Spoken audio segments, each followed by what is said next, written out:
Hi, welcome to the Pelvic Biz podcast. Are you a pelvic health PT or OT struggling to start your own practice? This podcast helps pelvic health PTs and OTs get out of debt, gain the income they desire, be able to treat patients without insurance restraints, and learn how to create time freedom for yourself and your family. I'm your host, Dr. Kelly Alhui, founder of Orthopelvic Physical Therapy, Pelvic Health Business Grower, and Pelvic Biz. Over the last 2 years, I went from a solo entrepreneur to a 7-person team and counting. I'm here to help provide a clear path to grow your pelvic health business as fast as possible so that you can gain the time freedom, decrease debt, increase income, and live the life that you desire. Before we get started today, make sure you click the link in our bio to grab your ticket for Pelvic Biz. Now let's get into today's episode. Welcome guys to Pelvic Biz Podcast. I'm your host, Kelly Alhui. Today, I have a very special guest with me, one of my mastermind students. Jennifer, go ahead and introduce yourself. Tell us about your clinic and where your clinic is located. I'm Jennifer Spencer. I'm a physical therapist. I practice in Hoover, Alabama, or a suburb of Birmingham, Alabama. My practice is called Magic City PT. Birmingham is known as the Magic City, and that's why I felt compelled to name it that. I treat pelvic floor. I also treat lymphedema, breast cancer patients, and general orthopedics, but my practice, I guess, primarily focused on pelvic floor treatment. Yeah, so let's dive into that. So how did you get into pelvic floor? And then how did you also get comfortable with lymphedema and, also being orthopedic? Tell us more about that. So Kelly, my background in the company I started with, we both started with the same company. I joined them because they offered the orthopedic residency. Coming out of PT school, I think most of us see ourselves going into orthopedics and sports medicine. So I wanted to have the ortho background. So that's why I chose that company. But in the middle of the orthopedic residency, the company approached me and said, hey, we need a lymphedema therapist. We will pay for you to go to Miami for 2 weeks to learn how to treat lymphedema. Will you do it? And I said, well, why not? If you're going to pay me to go do it, sure. So I started treating lymphedema, ended up loving it. And I was in a certain clinic that is known as a specialty clinic that had myself treating lymphedema. I had a pelvic floor therapist treating pelvic floor right beside me. We had a vestibular therapist. So it was all the specialties in one. And I was in Atlanta. My husband then brought me back to Birmingham, and I did not have the pelvic floor therapist beside me. And so I was like, well, I guess I've got to start doing both of them because in the lymphedema world, I felt like continuing education kind of capped out. So I needed something else to do. So jumped into pelvic health. But I actually see all of my worlds colliding all the time. A lot of my breast cancer ladies have pelvic floor issues just due to surgery complications. I have a patient right now who's post liposuction, lymphedema of the abdomen, but he has a lot of pelvic floor issues. He's a CrossFitter, so that kind of ties in all my worlds in one, but right. I see a lot of overlap with everything. And so I find having all three specialties very beneficial. Yeah, I love that. So if someone, any advice, Jennifer, if someone's like looking to also, they have a pelvic health practice, but maybe they're also looking to go lymphedema route, is there something, I know you said it's limited. So, with lymphedema, is there a certification? Is there a course that you would say, hey, I really like this one really helped me? Is there any advice that you can give someone? In our lymphedema world, we tend to say only seek out treatment from a CLT or a certified lymphedema therapist. There are a lot of lesser courses Okay. Like weekend courses, you can go and learn somewhat about lymphedema, but I would, if you truly want to do lymphedema, you need to do a course that certifies you as a certified lymphedema therapist. I went through the Academy of Lymphatic Studies, ACOLS. There's a couple of other ones like the Norton School.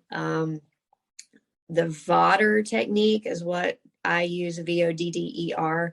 And so any schools that employ that Vodder technique or teach the Vodder technique, unfortunately, through the years, I've come across patients who have seen, general PTs who have attempted to treat lymphedema with game readies and ace bandages Oh, right. and or deep tissue massage, and that is not what lymphedema treatment is about. And it's made their symptoms worse. So yes, lymphedema, there's an art to it. And so I would encourage anyone interested in learning how to do it to actually go to one of the better quality schools and get the complete certification.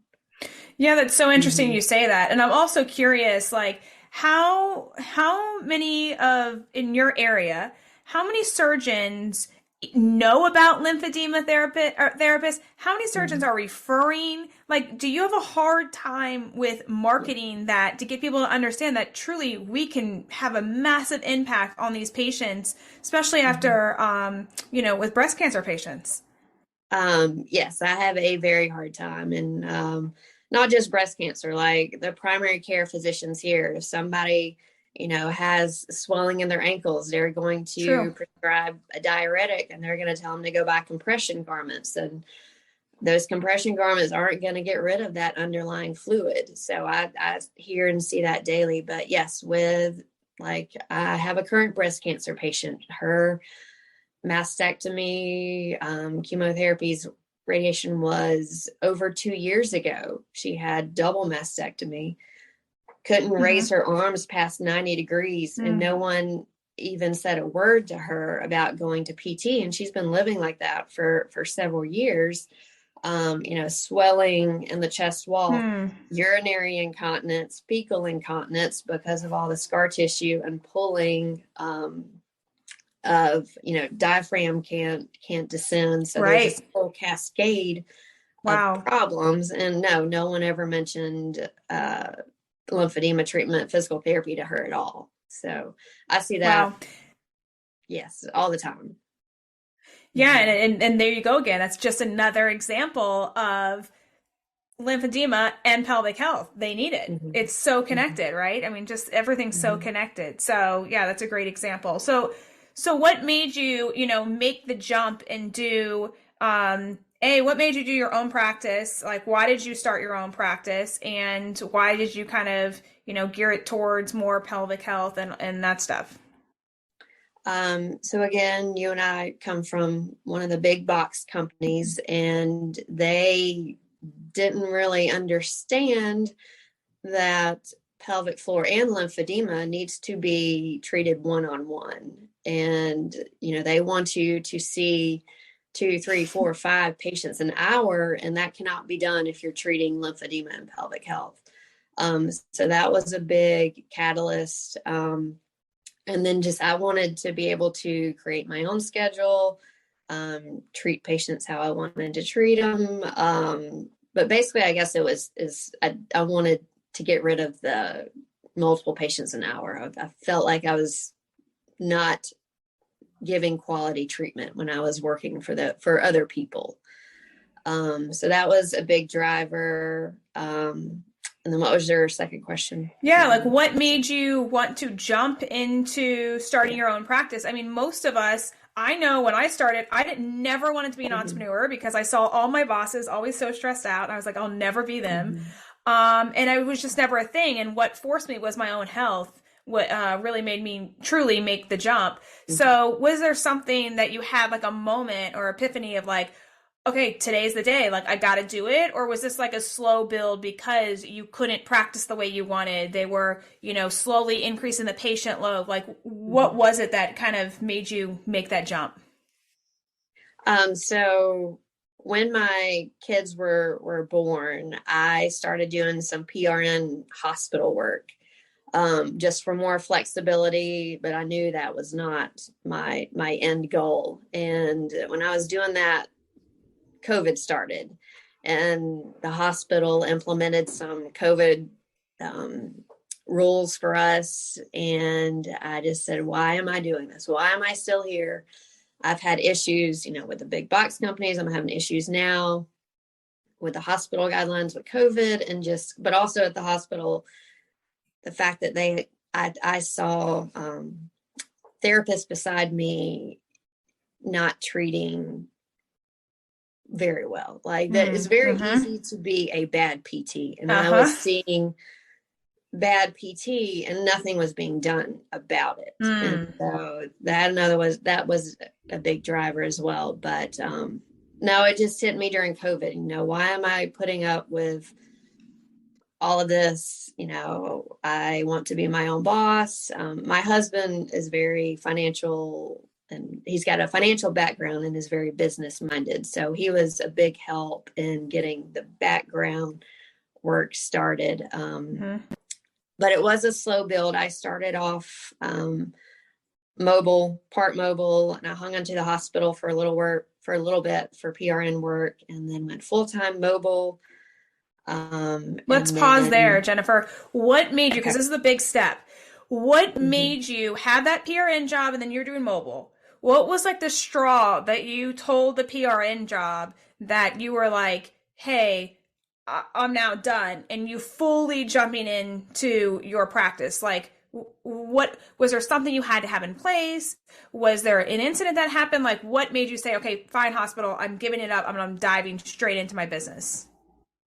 Well, I'll say I just held on to it because of the fear of completely being on my own. I had that to fall back on if needed, but the mobile grew so fast that I didn't need to hang on to the hospital anymore. So, but no, I had that fear of jumping ship completely. So that's why I held on for, I guess, a few more months before going completely out.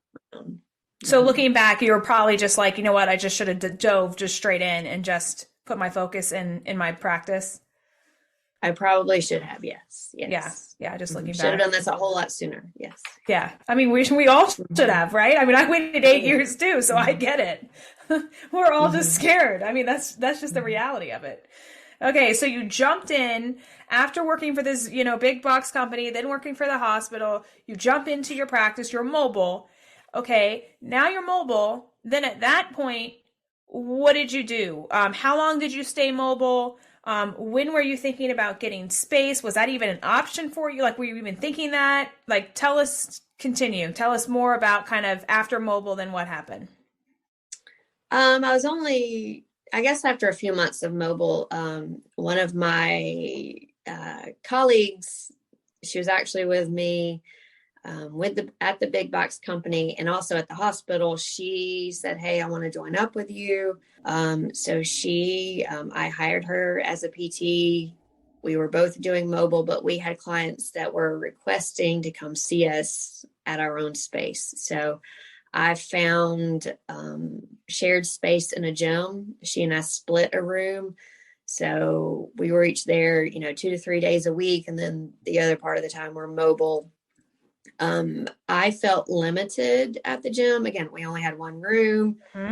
We needed to each have a room to continue to grow. I needed space for an admin. That was, a big need at the time.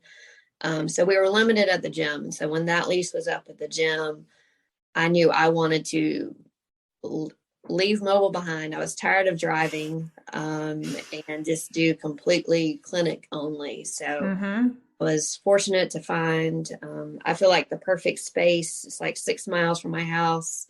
That's awesome. I wanted to be in Hoover. I found a space like Central Hoover. So I started full time at this clinic space. I think it was July 1st of this year. It's a good space, guys. It's beautiful too. It looks good.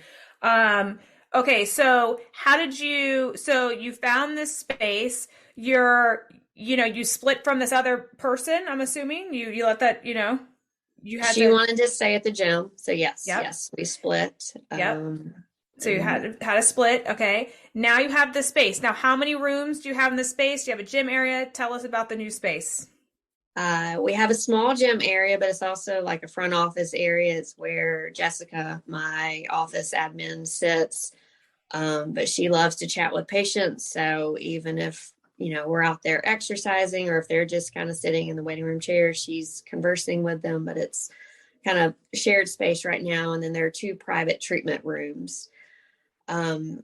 The suite next door to us is available. And so it's my Oh, goal in the coming months to be able to expand next door and actually have, Jessica will have her own kind of front entry room, and then we'll have a larger gym space and hopefully a couple of more private treatment rooms with more PTs.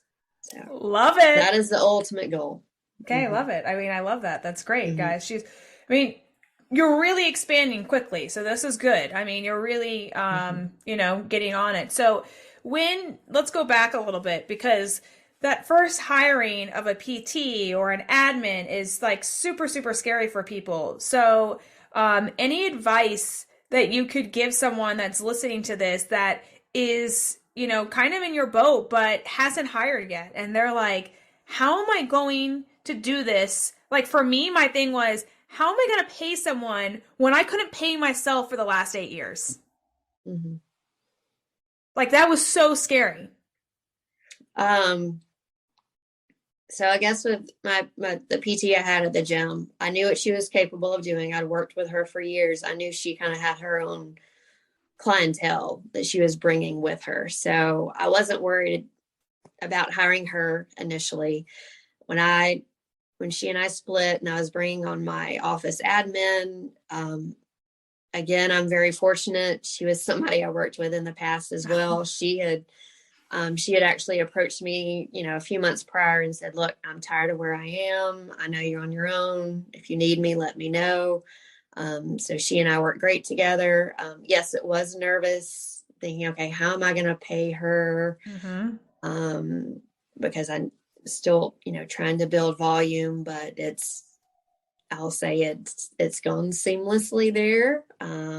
She is a fantastic person. She kind of does it all. She helps with marketing. She does all the administrative tasks, everything I need her to do. So she's a great asset, and it allows me to do other things to help build the practice.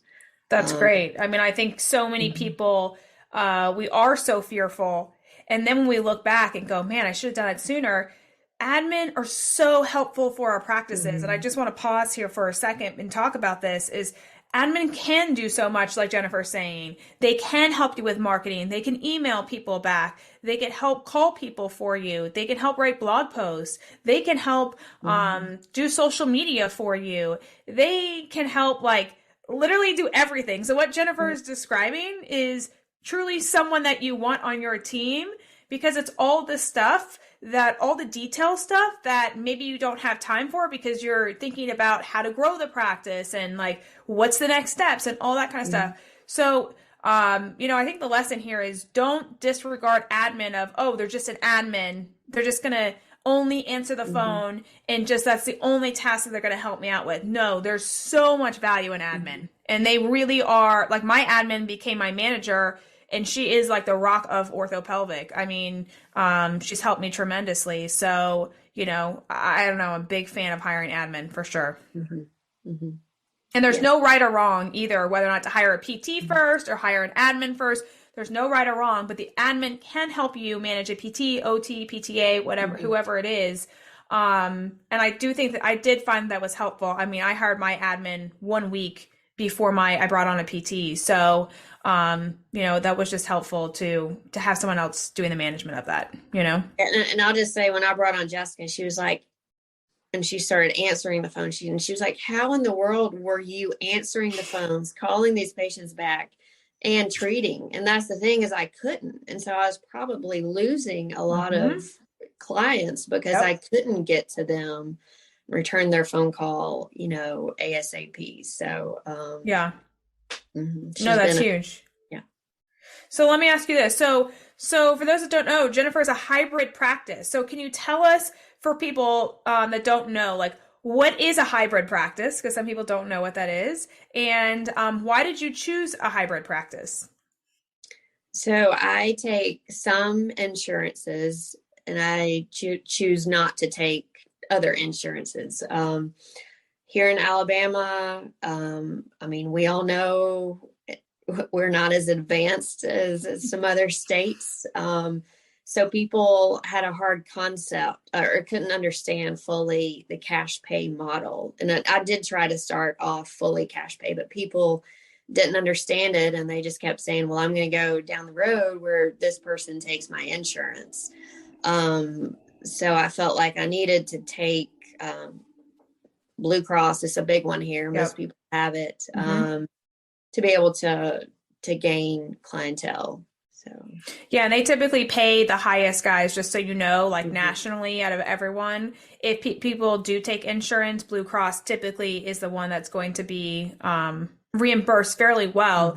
Mm-hmm. How much do they, I mean, just on average, you don't have to say like the exact thing, but like how much on average are you guys getting with Blue Cross? Like 150 a visit, would you say? So initial eval, I mean, anywhere 160 to 190 for an eval. And then it averages up for a 60-minute session between 100 and 120 Okay. for 60. Yeah.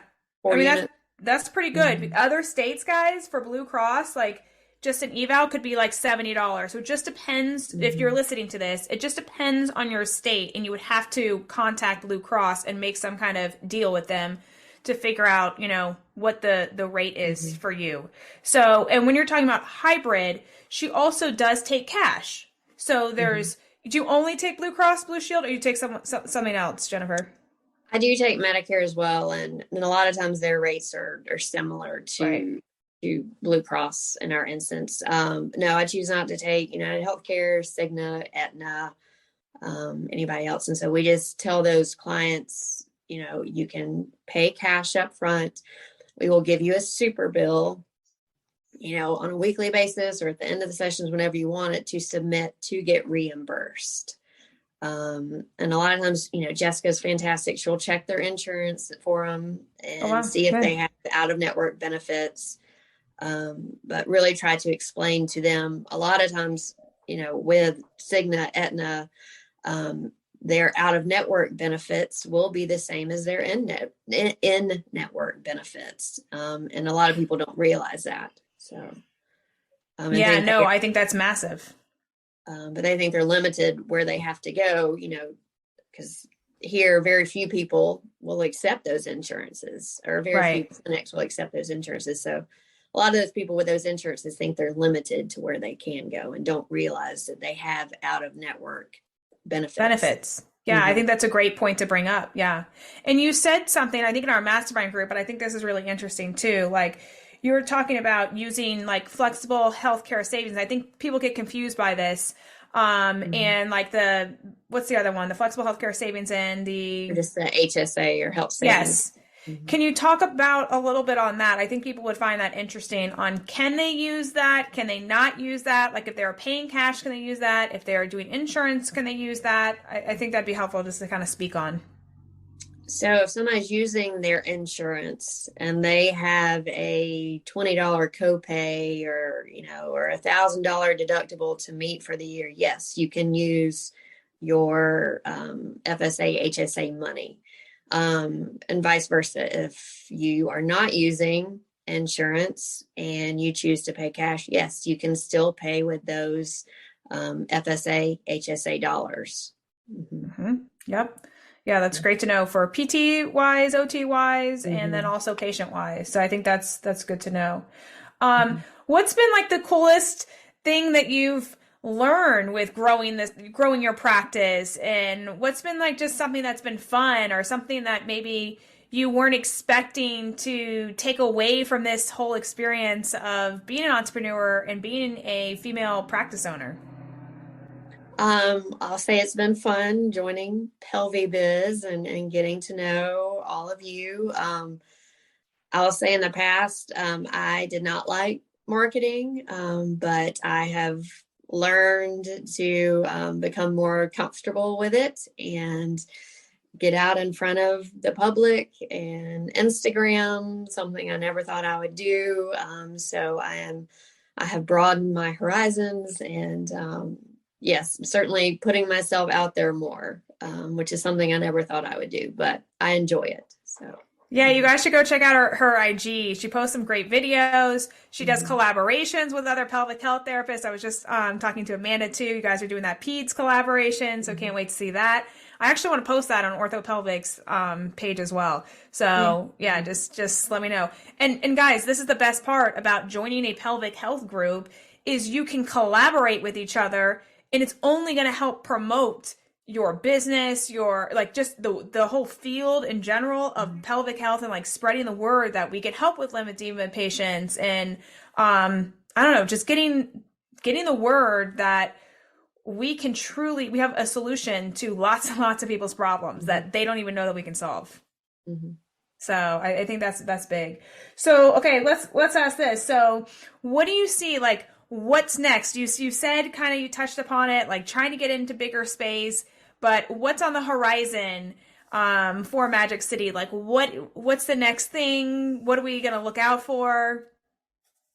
Any fun updates for us? Bigger space. Yes. More therapists. That's the ultimate goal.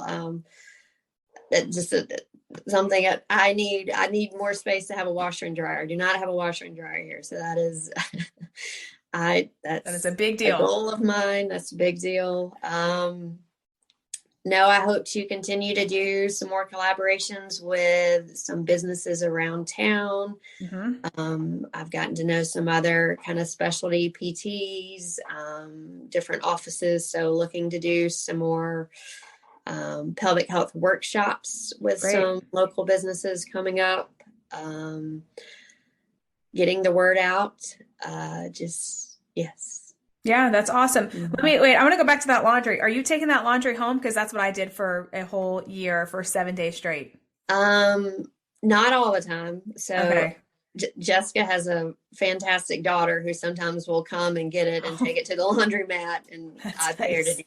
So, no, and I've actually had some patients that are like, let me take that home and I'll bring it back. So it's kind of a collaborative effort on the laundry. That's good, guys, because that was a pain in the butt hauling up, all the laundry 7 days a week up the stairs, doing it. My husband was the laundry guy. Yeah, it was crazy. So it's what you have to pay. It's like the price of a startup, and then you're like, all right, I'm getting smart. I'm going to hire. Now we have laundry people, but before we did not. So that's cool. Well, all right. Any other closing thoughts for anyone listening to this that's thinking about starting a practice, that already has a practice? That maybe, interested in any tips or tricks, like any big tip that you're like, man, if I could tell someone that was on this journey something, give them any advice, is there one tip that you would give them? I'll say, treating 4 or 5 patients an hour is not quality PT. So get out of that situation. Find somewhere where you don't have to do that. And it is very possible to work for yourself this day and age. Starting off mobile, no overhead. I feel like just more one-on-one therapy is growing.